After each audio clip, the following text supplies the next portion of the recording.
Il voto a Treviso, chiuse le liste, la battaglia dei candidati si tinge di giallo con la quasi esclusione del PCI e quella certa di Sud Chiama Nord verso una sfida a 5 per Casugana.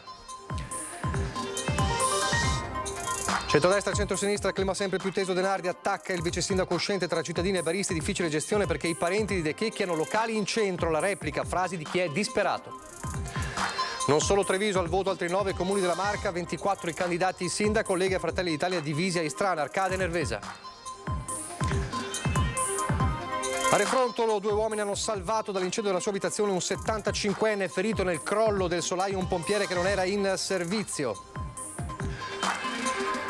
Il caso dei falsi Green Pass in poliambulatorio privato a Fiera, tra gli indagati il nome dell'ex prefetta Marrosu, un appello all'etica arriva dal direttore generale Benazzi.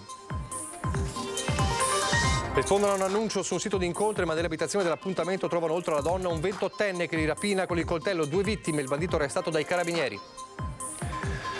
Autonomia legislativa del Veneto e fondi pubblici sono, secondo la presidente di FISM Treviso, Simonetta Rubinato, le 2 condizioni necessarie perché le scuole paritarie possano continuare l'attività senza aumentare le rette. Fuga di gas, notte di paura a Feltre per l'esplosione che sventra una palazzina, un 47enne ferito gravemente, 12 appartamenti inagibili e 22 persone evacuate e sfollate. In attesa della donata nazionale, domani a Motta di Livenza il raduno sezionale degli 89 gruppi della Marca trevigiana, oltre 1000 penne nere a sfilare dalle 8:45, la diretta su Antena 3. Telespettatori di Antena 3, buonasera e ben ritrovati. Il telegiornale di Treviso dunque si apre con la politica, con le elezioni amministrative, la chiusura alle 12 di oggi delle liste e partiamo ovviamente dal capoluogo, da Treviso. La battaglia dei candidati sindaco si va verso l'ufficialità di una sfida a 5 perché c'è la quasi esclusione del Partito Comunista Italiano e quella certa di Sud Chiama Nord.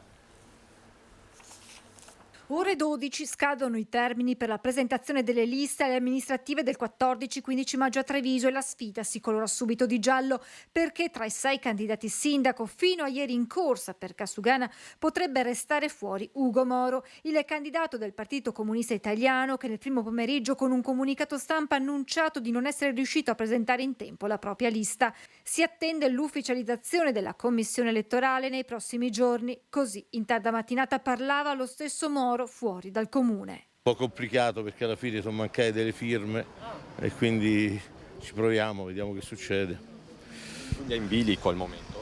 Eh sì, decisamente in bilico purtroppo. Corsa contro il tempo anche per Fratelli d'Italia che dopo il passo indietro di Fabio Crea e la sostituzione con un altro candidato si è trovato costretto a raccogliere nuovamente le firme. Il commento del responsabile elettorale Marco Della Pietra all'uscita da Casugana subito dopo aver depositato la lista. Stiamo aspettando, ce lo stanno dicendo adesso. Al momento della presentazione delle liste di Forza Italia, il segretario comunale ha fatto alcune considerazioni nei confronti di 2 candidati, osservazioni che non dovrebbero comunque essere inficianti ai fini della loro candidatura.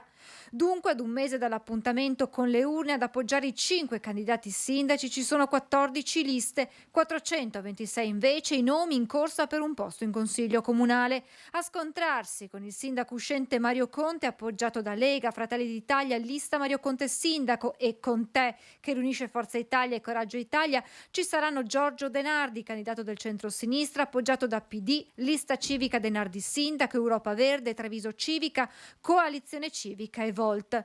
Nicolò Rocco, candidato per Azione, Futura, Italia Viva, Calenda, Rocco sindaco. Il Movimento 5 Stelle e Unione Popolare appoggiano Maurizio Mestriner. Il Popolo della Famiglia candida Luigino Rancan. Infine da notare il giallo sulla candidatura a sindaco di un esponente del partito Sud Chiama Nord, ma la lista sarebbe stata oggetto di ulteriori verifiche. E dunque è stata esclusa la lista Sud Chiama Nord, il movimento fondato da Cateno De Luca. C'è una nota di queste ore, siamo increduli per questa decisione, una scelta antidemocratica, commentano dal quartier generale della lista di Sud Chiama Nord a Treviso.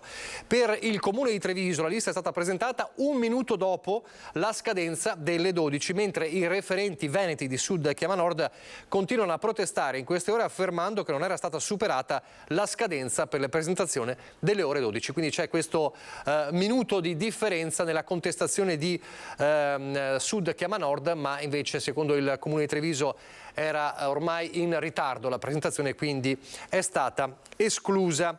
Torneremo poi a Treviso per parlare nel dettaglio dei candidati e di molte altre questioni legate ai candidati, però vediamo, allora allarghiamo lo sguardo anche sugli altri 9 comuni al voto. Oltre a Treviso, nella Marca, cittadini chiamati alle urne in altri 9 comuni, tra cui Vedelago, l'unico sopra i 15.000 abitanti e che potrebbe dunque tornare al voto per il possibile ballottaggio del 28 e 29 maggio. Qui saranno 4 i candidati sindaco a sfidarsi: l'attuale vice sindaco Marco Perin, sostenuto da 3 liste, tra cui quella dell'attuale prima cittadina Cristina Andretta. 4 invece le liste che sostengono Giuseppe Moro. Fiorenza Morao sarà sostenuta dal Partito Democratico. In corsa anche l'ex assessore della Giunta Quaggiotto ed ex consigliere comunale Renzo Franco con la lista che porta il suo nome. Urne aperte il 14 e 15 maggio anche a Nervesa della Battaglia. 4 i nomi in corsa per la poltrona di sindaco: Roberto Gatti, Mara Fontebasso, Matteo Mattiuzzo e Andrea Ceotta. Qui Lega e Fratelli d'Italia correranno separati. Carroccio e Meloniani separati anche ad Arcade, che torna al voto dopo la scomparsa del sindaco Fabio Gazzabin. Qui l'ex primo cittadino Domenico Presti sfida Dionisio Siviero e Mario Pavan. Ma Lega e Fratelli d'Italia saranno divisi anche a Istrana, dove 5 anni fa i due partiti avevano corso insieme in appoggio dell'attuale sindaco Maria Grazia Gasparini, che in questa tornata elettorale non avrà il sostegno del partito di Salvini, schierato al fianco dell'altro candidato Gino Facchinello. La Lega invece non scenderà in campo perché, spiegano dal partito, non c'erano le condizioni a Castello di Godego e a Marino di Piave. In quest'ultimo comune corsa a 2 tra Andrea Modolo e Roberto Zanchetta. Sfida a 2 anche a Castello di Godego tra l'attuale primo cittadino Diego Parisotto e l'ex sindaco Pierantonio Nicoletti. Sindaco uscente in corsa pure a Motta di Livenza, dove Alessandro Righi sfida Ercole Girotto e Francesco Clementi. A San Biagio di Callalta saranno l'attuale vice sindaco Fiore Piaia e Valentina Pillona a contendersi la vittoria. Infine a Moriago della Battaglia in corsa Loris Rizzetto e Michela Ghizzo. Torniamo allora adesso a Treviso, che il clima, soprattutto tra centrodestra e centrosinistra, sia teso, lo si è visto anche dal confronto a ring tra Denardi e Conte martedì scorso. Stavolta lo scontro è tra il candidato sindaco di centrosinistra Denardi e Andrea De Checchi, o meglio l'attacco è del primo nei confronti del secondo vice sindaco uscente. Denardi attacca appunto De Checchi per un presunto conflitto di interesse nella gestione della città. La replica è stata immediate, insomma, come avete capito il clima resta molto teso. È un dato di fatto, insomma, qui è evidente che il vice sindaco ha questo tipo di attività e quindi c'è evidentemente un conflitto di interesse tra chi deve regolare la città secondo un equilibrio oggettivo e chi magari ha degli interessi particolari che sono coinvolti in in queste scelte. Lei dice ci sono degli interessi particolari da parte di De Checchi? Non lo so, questo io dico che c'è comunque latente un conflitto di interessi e sta ai cittadini decidere se questa esiste o no. L'attacco è frontale, chiama in causa direttamente il vice sindaco uscente Andrea De Checchi, quota Forza Italia, sullo sfondo l'eterna dialettica per qualcuno scontro tra operatori e residenti del centro città. A Treviso in questi giorni io sento crescere una specie di guerra civile tra residenti che lamentano il rumore legato appunto a degli esercizi che sono aperti con musica all'esterno e senza limiti di orario. Queste sono le lamentele che vengono portate ai residenti e dall'altra parte invece ci sono gli esercenti che hanno bisogno di lavorare perché altrimenti fanno fatica a sbarcare il lunario. Ecco, io credo che tra questi due conflitti, tra questi due interessi che confliggono, debba essere definita una regola e fatta rispettare, perché altrimenti entriamo nel caos e questa tensione sta salendo molto. Insomma, l'amministrazione uscente per il candidato di centrosinistra non sarebbe nelle condizioni di trovare il giusto mezzo, causa conflitto di interesse. Un'accusa precisa con lo stesso De Checchi, avvocato di professione, che risponde a stretto giro. Si attacchi la mia famiglia naturalmente dispiace, perché questo non dovrebbe far parte della politica. Del resto però la prendo come una battuta di spirito, anche perché sono perfettamente consapevole che la disperazione fa dire grandi sciocchezze. Io ho sempre sostenuto che l'equilibrio della città è un equilibrio delicato, che quindi deve trovare coerenza tra i diritti dei residenti alla serenità, al vivere tranquillamente e all'esigenza stessa della città di poter vivere.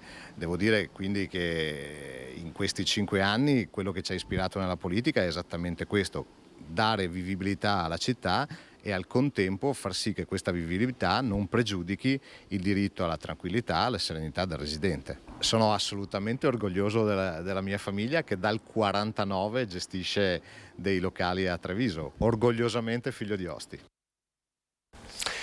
A sostenere Giorgio De Nardi, e quindi il candidato del centro-sinistra, come avete sentito anche nel servizio di apertura, c'è Coalizione Civica, la creatura di Gigi Calesso, che oggi ha presentato ufficialmente la sua lista tra i temi importanti: emergenza casa e inclusione. Una priorità su tutte è sicuramente quella dell'inclusione sociale. Pensiamo ai problemi della casa, ai problemi del reddito, ai problemi della precarietà. Sono ambiti in cui anche il Comune ha delle competenze, a partire da quello della casa, e in cui si deve fare di più, perché una comunità civile inclusiva è una comunità civile in cui stanno meglio tutti. Superare l'emergenza casa tra caro affitti e immobili introvabili è questa la priorità di Coalizione Civica, la lista animata dal veterano Gigi Calesso a sostegno della candidatura a sindaco di Giorgio De Nardi. Dare a Treviso una migliore qualità della vita per i cittadini, una maggiore attrattività all'esterno e un cambiamento di inclusione sociale, di sostenibilità ambientale, di innovazione. Cioè dare a questa città, che è tanto importante e dotata dal punto di vista economico, dal punto di vista sociale, anche un'amministrazione che questa città merita, che non si limiti all'ordinario, ma che dia una prospettiva di futuro e di sviluppo più grande, migliore, più bello. Molteplici quindi gli obiettivi nel giorno della presentazione della lista a fianco dello stesso De Nardi, civico di centrosinistra, e proprio l'essenza civica viene più volte ribadita da Calesso, orgoglioso della sua squadra fatta di più generazioni ed esperienze. La nostra lista è composta da 16 maschi e da 16 femmine, quindi è perfettamente equilibrata. È una lista in cui si trovano persone giovani, professionisti, ma anche persone di età più mature che hanno già avuto esperienze politiche, associative, di volontariato importanti. È una lista che rappresenta i tanti volti della città. Vogliamo ricomporre il puzzle della città e cominciamo proprio da qui, dai tanti pezzetti di puzzle che rappresentano i tanti diversi e diverse candidati della nostra lista. Gli asili nido a Treviso sembrano un lusso di cui pochi genitori possono godere. L'accesso a quelli privati, dichiara Maurizio Mestriner, candidato sindaco del Movimento 5 Stelle per Treviso, appare un privilegio per pochi. Dunque più asili nido e politiche per le famiglie, ha spiegato in prima edizione Giuliano Guidotto del Movimento 5 Stelle. Sentiamolo. Il Comune cosa può fare? Iniziamo a ampliare per esempio gli asili nido. Lo sapete che a Treviso è una delle ultime città italiane in questo senso e in questo settore. Ci sono sì degli asili nido privati, ma costano cifre spropositate rispetto a quelle che sono le entrate di una famiglia normale che lavora. Pertanto i genitori sono costretti o portare i ragazzi dai nonni o arrangiarsi in qualche modo. Non hanno questa base, questa possibilità per avere questa base, questa istruzione. Cioè questo il Comune, in questa materia il Comune può fare molto, può fare delle politiche per la famiglia e politiche per aiutare i genitori a fare questo. Poi la vivibilità della città, meno macchine in centro e più servizio di trasporto pubblico, a dirlo il candidato sindaco per il popolo della famiglia Luigino Rancan, che poi torna a parlare dei parcheggi all'interno delle mura, sempre in prima edizione. Riprogrammare un po' tutto, chiamiamolo il trasporto, la mobilità interna a Treviso. Quindi andrebbe ristudiato tutto il sistema dei parcheggi, sia all'esterno delle mura, sia all'interno delle mura. Cioè, al limite, ieri mi sono espresso, non sono d'accordo col Parco Vittoria per alcuni motivi che ho espresso ieri in un altro incontro, quello organizzato dal Gazzettino. Però, conoscendo un po' Treviso, all'interno di Treviso ci sono delle aree di degrado, aree abbandonate, potrei fare i nomi ma probabilmente vado contro gli interessi di qualcuno, di qualche società, che potrebbero essere ristrutturati in funzione anche non di mega parcheggi, chissà multipiano, ma di parcheggi con posti limitati che potrebbero favorire chi viene a fare anche la spesa per un'oretta. Chiaramente bisogna pagare il corrispettivo, cioè non dico che debba essere gratis a tutti i costi. Ancora la politica, ma in questo caso è politica che sfocia nella cronaca. Non parliamo di elezioni, ma del ritrovamento questa mattina di un cartello appeso a un albero nei pressi del centro di Vidor che riportava una scritta davvero inquietante. Nel mirino la consigliera comunale di Vidor, Beatrice D'Ariva. La scritta era: Beatrice D'Ariva, il tuo posto è il cimitero. Immediate sono le reazioni in queste ore della politica. Quello che è accaduto stamattina a Vidor è inaccettabile, merita una ferma condanna verso l'autore del gesto. È già il terzo episodio nel giro di qualche anno che vede minacciata l'incolumità della consigliera Beatrice D'Ariva. Da assessore regionale alle pari opportunità, insieme al consigliere regionale Tommaso Razzolini e alla vicepresidente della provincia di Treviso Marina Bertelli, condanniamo fortemente tale gesto. Sono le parole di Elena Donazzani in queste ore, che continua: chi conosce Beatrice D'Ariva può ritrovare in lei sempre grande disponibilità e trasparenza. Queste minacce sono ingiustificate e da veri vigliacchi. Esprimiamo tutta la nostra solidarietà a Beatrice D'Ariva. Questo è l'episodio inquietante questa mattina a Vidor. E adesso entriamo davvero nella cronaca. Rispondono a un annuncio su un sito di incontri, ma invece di trovare la donna con la quale avevano un appuntamento, vengono rapinati sotto la minaccia di un coltello. Dopo l'allarme delle due vittime, anzi, i carabinieri di Montebelluna hanno arrestato un 28enne di origini marocchine già noto alle forze dell'ordine. La trappola è scattata quando i due, nella stessa serata, in due diverse circostanze, a breve distanza di tempo l'uno dall'altro, si erano recati presso l'abitazione della donna in un comune alle porte di Treviso, ma in compagnia di questa c'era anche il 28enne che, appunto armato, si è fatto consegnare rispettivamente 350 e 160 euro. L'immediato intervento dei militari nell'abitazione ha consentito di bloccare il rapinatore delle due vittime. E adesso la paura questa mattina a Refrontolo per incendio in un'abitazione. 2 uomini, tra cui un vigile del fuoco fuori servizio, hanno salvato la vita al proprietario che si trovava al primo piano, un 75enne. Il pompiere è rimasto anche ferito.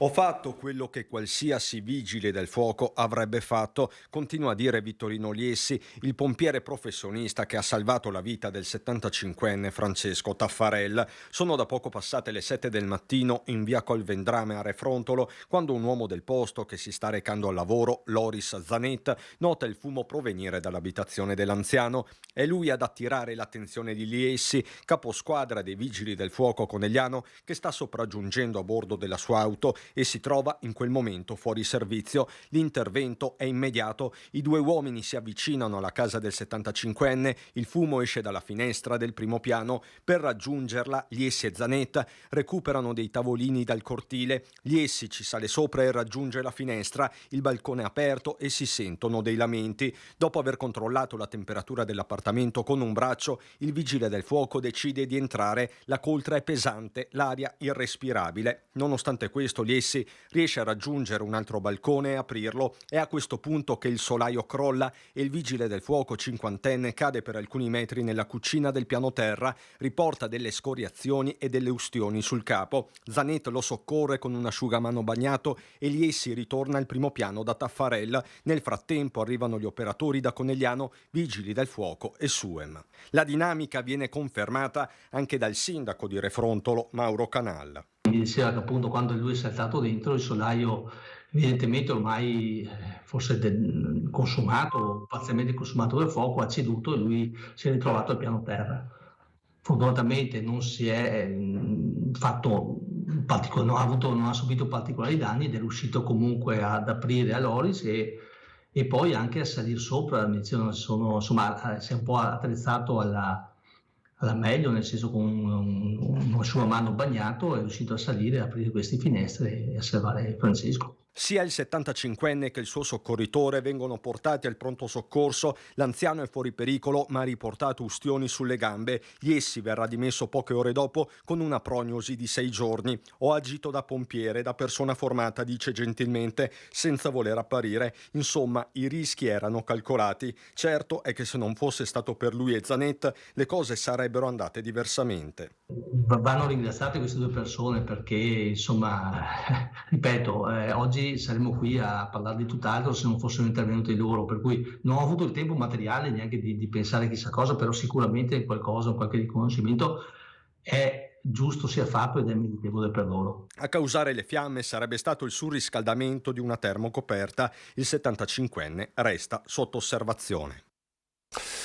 Ancora molta cronaca dopo la pubblicità, a partire dallo scandalo falsi Green Pass. A tra poco.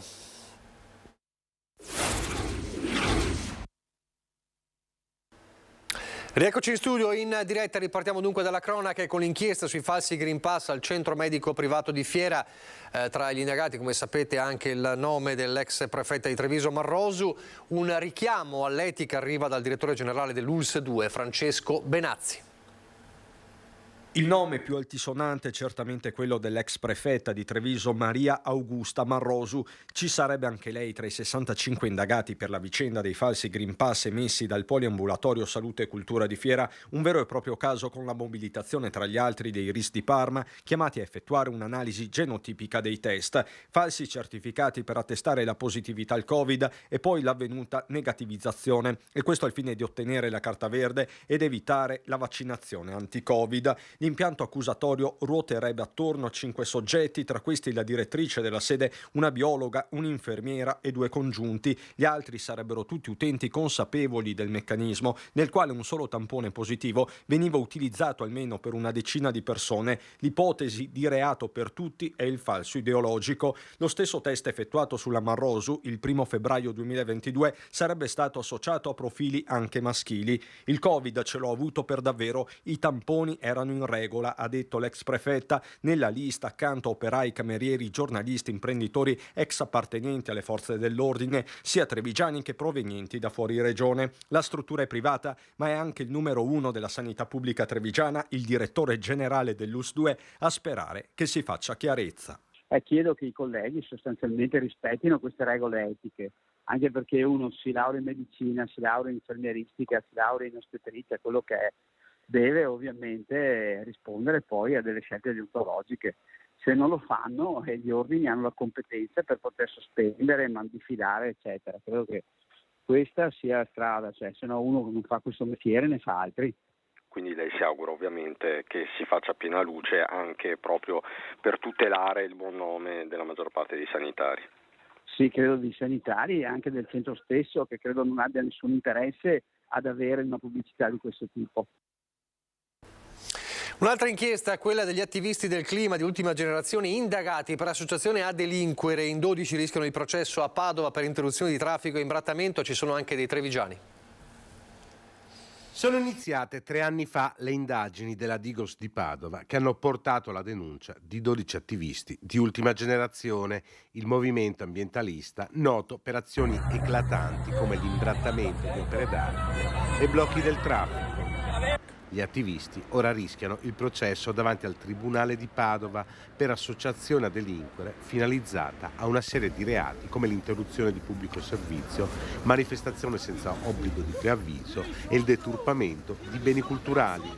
Le indagini della Digos padovana sono partite nel 2020 dopo la comparsa di alcuni manifesti attaccati alle vetrine di alcuni negozi di abbigliamento che ne criticavano l'operato.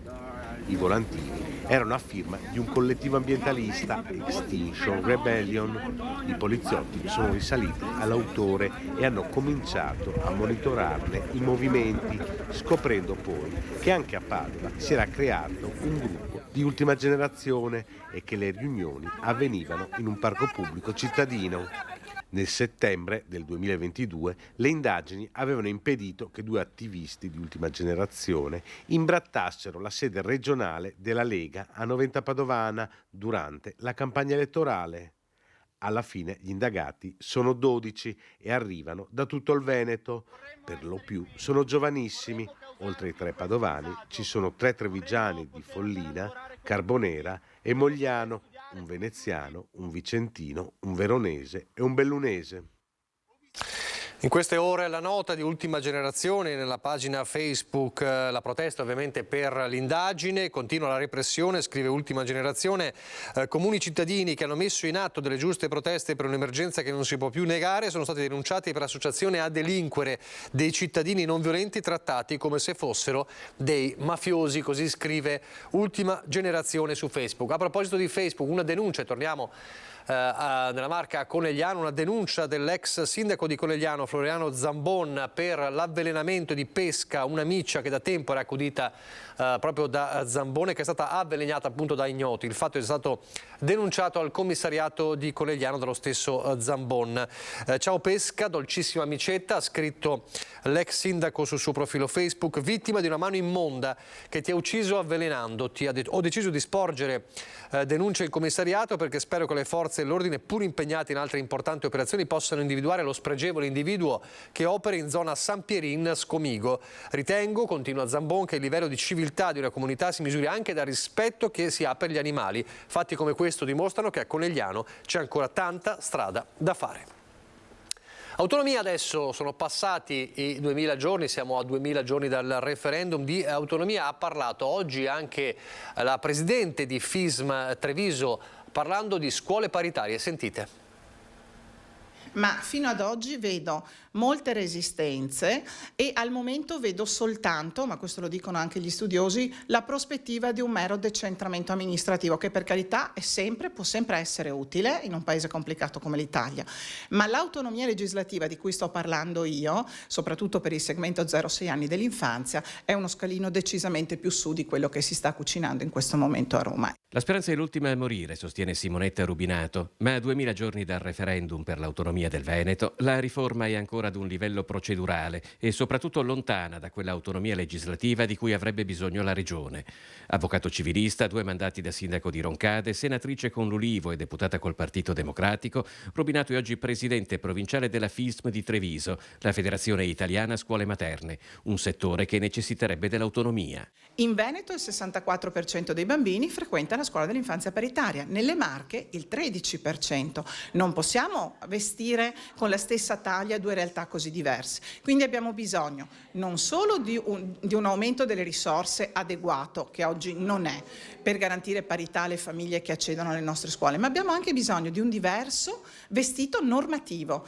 Per le scuole paritarie è un momento difficile. L'inflazione, l'aumento dei costi energetici e il rinnovo del contratto collettivo di lavoro dei dipendenti hanno determinato un aumento dei costi del 30%. Lo Stato investe in un bambino della scuola paritaria 1/10 di quello che mette nelle scuole dell'infanzia statale, o aumentano i contributi pubblici o si rischia di dover aumentare le rette. Deve essere data parità di accesso alle medesime condizioni a tutte le famiglie, il che significa che le famiglie che iscrivono un bambino alla scuola dell'infanzia paritaria devono poter farlo alle stesse condizioni economiche con le quali si iscrive un bambino alla scuola dell'infanzia statale. Noi attendiamo questa risposta. L'attuale governo ha dato un'indicazione che fa sperare in questa direzione, vedremo alla prova dei fatti. 150 cittadini di Ponte di Piave visitati per l'edizione 2023 di Municipio Porte Aperte per la Salute. Si è concluso con successo il doppio appuntamento organizzato dall'amministrazione comunale in occasione della Giornata Mondiale della Salute. Effettuati più di 50 check-up sanitari gratuiti dall'Associazione Amici del Cuore. L'ULS 2 ha effettuato 22 visite audiologiche, mentre 20 persone hanno partecipato allo screening della vista.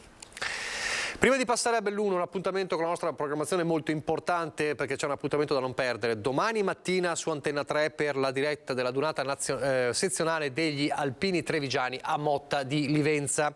Saranno oltre 1000 le penne nere che sfileranno a partire dalle 8:45 con l'ammassamento sul Livenzetta per poi raggiungere Piazzale Predonzani per l'alzabandiera. A seguire la sfilata lungo il centro per raggiungere il sagrato della Basilica della Madonna dei Miracoli per la celebrazione della Santa Messa. Una Dunata che dall'inizio alla fine seguiremo rigorosamente in diretta con commenti e interviste lungo il percorso. Dunque segnatevi l'appuntamento domani mattina dalle 8:45 in diretta su Antenna 3, la TV degli Alpini. E adesso andiamo nel bellunese.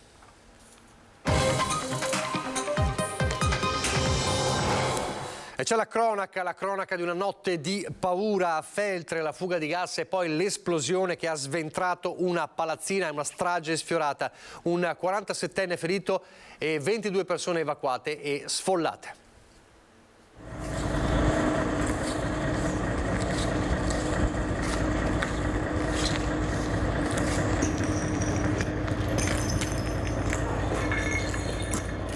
Un forte boato, io ero sul divano, ero nell'appartamento in fianco a quello che è stato sventrato. Un forte boato, ero sveglio, guardavo la TV, ho aperto gli occhi, mi sono trovato coperto di calcinacci di vetro e niente, ti alzi e cerchi di reagire per quello che è. Siamo venuti giù e adesso stiamo spostando tutto. Vedere la morte in faccia e perdere la propria casa in un attimo. Lo shock è ancora visibile negli occhi di questo sopravvissuto. Un istante che ti cambia la vita nella notte, poco prima dell'1. Via Leandro Fusaro, Farra di Feltre, un complesso residenziale che ora sembra bombardato come in guerra. Il disastro nasce da un appartamento al primo piano dove vive un 47enne. Sotto di lui, tra gli altri, una famiglia con 4 bambini. Saturazione per una fuga di gas, primo accertamento al quale segue in queste ore l'indagine. E basta una probabile scintilla per scatenare l'esplosione. Il boato, l'edificio sventrato, mura, calcinacci e mobili schizzati fuori come proiettili, urla e panico. L'uomo è investito da profonde ustioni, tutti gli altri nei vari appartamenti sono sotto shock e coperti di polvere e frammenti, ma riescono a uscire indenni, compresi i bimbi. L'allarme immediato sul posto le squadre dei vigili del fuoco da Feltre e Belluno, i carabinieri, il SUEM, l'amministrazione, tra i primi ad arrivare l'assessore ai lavori pubblici. La situazione era di panico di loro, diciamo. Per fortuna c'era un grande presidio di carabinieri, di vigili del fuoco, un attivismo, tutto è stato messo subito sotto controllo. Certo che poi vedere le persone che sono costrette a recuperare i propri averi in una casa, cioè da un momento all'altro cambia la vita completamente e non è poco, insomma. Il 47enne da Belluno viene elitrasportato al centro grandi ustionati di Padova. Non è in pericolo di vita. Nel frattempo l'area viene transennata e interdetta la fornitura di gas ed elettricità. Una notte impossibile da dimenticare. La conta drammatica parla di 12 appartamenti danneggiati pesantemente, oltre a quello del ferito, e 22 persone evacuate e miracolosamente illese. Una strage sfiorata. Vigili del fuoco al lavoro per ore per cercare le cause del disastro e verificare la staticità del complesso. Stiamo procedendo alle indagini e a recuperare dei beni per le persone. Già loro, gli sfollati. Alcuni vengono ospitati da parenti, altri caricati su un bus dei pompieri e alloggiati in un albergo, l'Hotel Casagrande, che mette subito a disposizione alcune stanze. Impossibile per i sopravvissuti non gettare uno sguardo a quella palazzina distrutta che fino a poche ore fa era la loro casa. Appena finito a traslocare, oltretutto 10 giorni che ero qua io. C'è un disastro, veramente un disastro. Per le persone, le famiglie evacuate, la macchina comunale si è messa subito in moto grazie alla collaborazione con l'azienda feltrina Servizi alla Persona. Entro lunedì tutte le 22 persone troveranno una sistemazione fissa in attesa di poter tornare a casa laddove sarà possibile. Lo assicura il sindaco Viviana Fusaro. Per la prima cittadina, nonostante il dramma, è stato un miracolo che non si contino oggi numerose vittime. Le sue parole. Davvero credo siamo stati i nostri cittadini tutti perché colpisce tutti un episodio di questa gravità, siamo stati fortunati, direi quasi un miracolo davvero. Un plauso a tutti coloro i quali si sono impegnati e in particolar modo alla dottoressa Ilaria De Paoli che è responsabile dell'azienda feltrina che già a quest'ora praticamente ha sistemato tutti gli evacuati. Abbiamo una parte presso un albergo, abbiamo già visionato una serie di appartamenti di proprietà dell'azienda feltrina e quindi praticamente tutti sono stati sistemati. I vigili del fuoco hanno recuperato le loro cose private eccetera, perché qui evidentemente si tratterà di parecchio tempo perché poi ci saranno tutte le verifiche eccetera quindi da qui ad allora sarà compito dell'amministrazione comunale tra virgolette ospitarli in situazioni di vita normale? Sì, questo è un nostro dovere, che fosse meno mai un nostro dovere. Noi abbiamo la fortuna di avere questa collaborazione, ripeto, con l'azienda feltrina e poi tutta la giunta si sta impegnando e siamo riusciti appunto già a trovare delle situazioni adeguate per queste persone che non siano... L'albergo non può essere per una soluzione a lungo termine ovviamente. No, infatti adesso già una parte di queste persone si trovano presso alloggi e per quanto riguarda l'albergo che dobbiamo ringraziare perché subito questa notte insomma si sono attivati, vediamo di poter trovare situazioni e soluzioni ulteriori adeguate insomma per tutti, perché soprattutto sotto c'era una famiglia con 4 bimbi e questi li abbiamo sistemati immediatamente, e lei poi immagini che psicologicamente anche vedremo se sono da seguire, perché è stato uno shock insomma. Cambiamo argomento: trascrizione all'anagrafe dei figli delle coppie arcobaleno. Mentre a Padova, come sappiamo, la magistratura in questi giorni ha richiesto gli atti al comune, a Belluno c'era già stato un primo stop da parte della procura, una vicenda che ora arriva fino alla Cassazione. 2 donne che si amano, stanno bene insieme e decidono di avere un figlio attraverso l'inseminazione artificiale in Spagna, per poi tornare nel comune del Bellunese dove vivono e lavorano. È successo una decina d'anni fa, con tanto di trascrizione anagrafica del bimbo con i cognomi delle madri. Ma nel 2018 è iniziato un percorso giudiziario che torna ora di prepotenza in primo piano dopo quanto accaduto a Padova in queste settimane. Mentre nella città del Santo però la magistratura ha finora soltanto deciso di approfondire il caso delle trascrizioni anagrafiche dei figli delle coppie arcobaleno, creando un dibattito rimbalzato in tutta Italia, a Belluno si era già andati oltre. La Procura Dolomitica si era mossa in questa direzione nel 2018, quando venne presentato il primo ricorso contro la trascrizione dei cognomi delle 2 mamme. Alla fine del 2020 il Tribunale aveva accolto il provvedimento del PM disponendo la cancellazione, decisione confermata nel 2021 dalla Corte d'Appello. Ora la coppia, assistita dall'avvocato Maurizio Paniz, si è rivolta alla Cassazione che dovrà decidere il prossimo mese. Il legale mette subito le cose in chiaro. La Procura ha agito nell'ambito della legittimità, perché la norma attualmente non prevede la trascrizione, ma l'elemento chiave è un altro. Quello che a me interessa non è tanto la discussione se sia legittimo o non legittimo che 2 persone dello stesso sesso vogliano o non vogliano un figlio. Io mi pongo solo dalla parte del bambino e ritengo che per un bambino sia molto meglio avere 2 genitori che non averne uno soltanto. Questo è il punto fondamentale, anche perché l'esperienza, conoscendo perfettamente la situazione, mi insegna che questa è una casa dove regnano serenità ed amore, e questo è un dato assolutamente confortante. Dal mio punto di vista la problematica si pone perché, essendo trascorsi dall'inizio della vicenda ormai circa 7 anni, mi pare che sia oltremodo dannoso per il bambino intervenire cambiando il cognome, visto che questo rappresenta il suo riferimento obiettivo verso l'esterno, quindi credo che il danno sarebbe peggiore rispetto al mantenimento delle norme. Se anche la Cassazione confermerà la decisione dei primi 2 gradi di giudizio, la vicenda sarà portata al Tribunale europeo per i diritti dell'uomo. In realtà si tratta di una forzatura, dal mio punto di vista, molto limitata, perché è una forzatura per la legge italiana, ma non una forzatura per la normativa europea, la quale normativa europea tutela in tutti i paesi della comunità questo tipo di situazione. E in realtà il magistrato dovrebbe tener conto che la normativa europea prevale sulla normativa nazionale.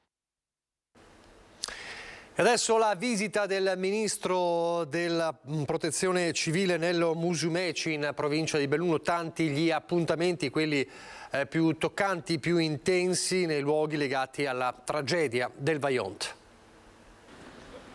Anche per un ministro ci può essere una prima volta, ed è quello che è accaduto a Nello Musumeci, visitando Longarone e i luoghi simbolo di una tragedia prossima a compiere 60 anni, recandosi prima nel cimitero di Fortogna, poi sulla diga del Vajont. Io so cosa significa perdere un familiare.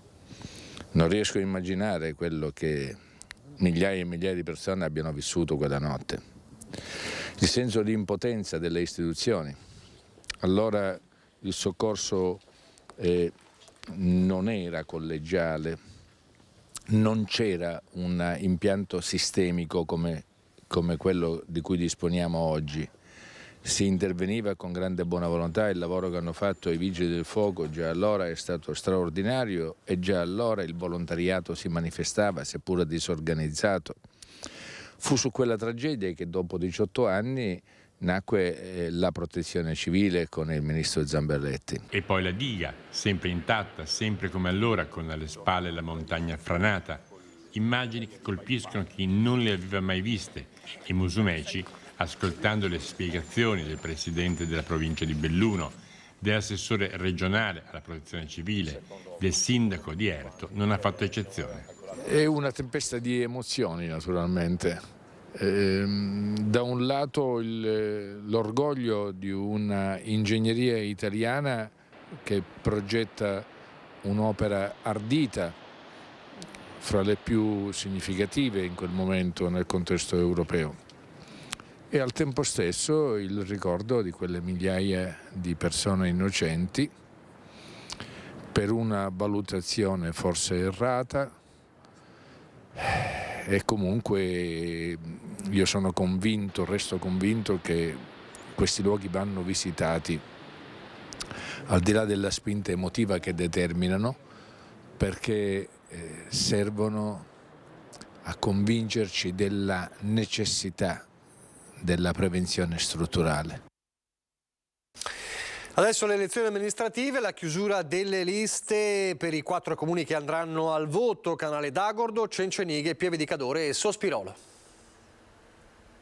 Sarà un turno elettorale snello il prossimo per la provincia di Belluno, soltanto 4 i comuni chiamati al rinnovo del sindaco e dei consigli comunali. C'era attesa per Pieve di Cadore, dove soltanto alle 12 di oggi, alla scadenza della presentazione delle liste, l'arcano è stato svelato. A correre per la carica di sindaco sarà Cindy Manusci, giovanissima avvocato con studio a Belluno, già candidata consigliera alle elezioni amministrative di Belluno nella lista del PD a sostegno di Giuseppe Vignato. Manusci, 31 anni il prossimo luglio, si presenta con la lista Pieve Futura, che raccoglie le esperienze del centro-sinistra, e la sua sarà una corsa solitaria. Il centrodestra non è riuscito infatti a formare la squadra dopo la defezione di Pierluigi Svaluto Ferro, che un mese fa ha scelto di concludere la sua esperienza alla guida del comune di Perarolo di Cadore.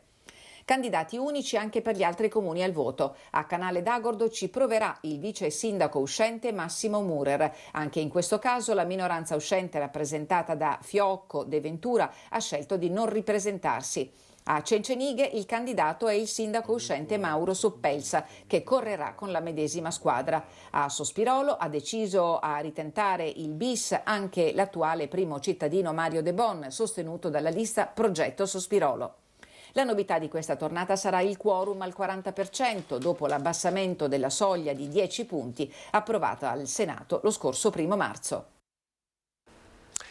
In chiusura un appuntamento che vi segnalo per domani a Santa Lucia di Piave alle 16. Nono conta una storia. Viaggio nel mondo agricolo di un tempo visto dagli occhi di un bambino. Racconti, canti e immagini. Appuntamento al Salone Teatrale dell'Oratorio Fra Claudio a Santa Lucia di Piave. L'ingresso è libero e gratuito con un'offerta responsabile e il ricavato sarà utilizzato alla Caritas parrocchiale per i bisognosi. Dunque alle 16 di domani Nono conta una storia. E come vi ho raccontato anche nella parte trevigiana, domani segnatevi l'orario dalle 8:45 la diretta per l'adunata sezionale degli alpini trevigiani, che seguiremo appunto da Moto di Livenza in diretta dalle 8:45 in avanti. Vi lascio le previsioni del tempo, grazie per averci seguito, arrivederci.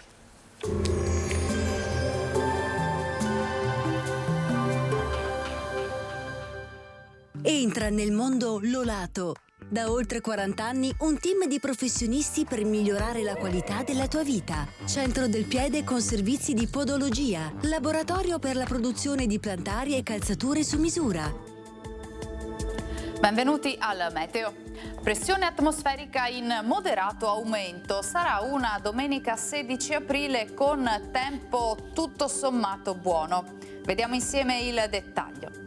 Sul Veneto avremo un'alternanza di nuvole e rasserenamenti. In giornata poi non è esclusa una instabilità passeggera sui rilievi e verso la provincia di Verona in particolare. Temperature con andamento alquanto irregolare, minime tra 2 e 8 gradi, massime tra i 14 e i 18 all'incirca. Spostiamoci ora sul Friuli Venezia Giulia. Anche in questo caso avremo un ampio soleggiamento con qualche nuvola sui monti, dove saranno possibili degli occasionali piovaschi sparsi nel corso del pomeriggio. Temperature minime tra 5 e 8 gradi, massime sui 13-18 gradi all'incirca. Infine diamo uno sguardo alla situazione del Trentino Alto Adige, dove il sole sarà presente, come ci mostra la grafica, eccetto sui settori più settentrionali dove il tempo sarà un po' più variabile. Temperature minime intorno ai 5 gradi, massime sui 19-20 gradi all'incirca. Dal meteo per ora è tutto, vi auguro un buon proseguimento in nostra compagnia.